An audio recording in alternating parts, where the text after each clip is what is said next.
Listen. Story 29. The River. See that river?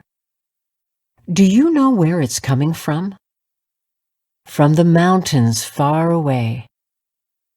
In the mountains, the river was small. Soon, little rivers came into it. It got big, and then it got bigger.